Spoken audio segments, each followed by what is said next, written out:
એ પ્રધાનજી મારા જુનાગઢની પ્રજા સૌ સુખી તો છે ને?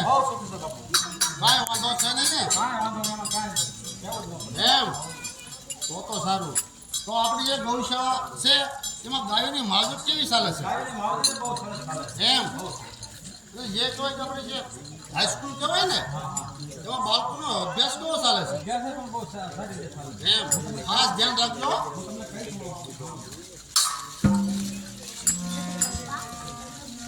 ગૌ બ્રહ્મણપતિ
બહુ સરસ. તમે ધ્યાન રાખો છો અને આવું જ તમારે ધ્યાન રાખવાનું છે.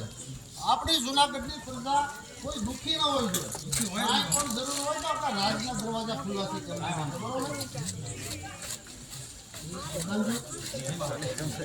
તમને એક ખાસ વાત કહેવાની છે. કોણ જાણે થોડોક દુષ્કાળ છે, ભીનો દુષ્કાળ છે. બરોબર? એટલે આપણે ઘાસ ચલાવવા માટે આપણે ધનની જરૂર પડે. બરોબર? આપણે એક કાયદો બનાવવાનો છે જુનાગઢમાં. આપણે જે દામોદર કુંડ છે ને તેમાં જે યાત્રાળુ સ્નાન કરવા આવે ને તેની પાસેથી 100 રૂપિયા કર લેવાનો. પછી રાજા હોય કે રંક હોય, રાજનો કાયદો એ જ કાયદો. જે 100 રૂપિયા કર આપે તેને સ્નાન કરવા દેવાનું, ના આપે તેને સ્નાન કરવા નહીં દેવાનું. બરાબર? તમારે ખાસ ધ્યાન રાખવાનું. કાયદો એ જ કાયદો. બરોબર? રાજા હોય કે રંક હોય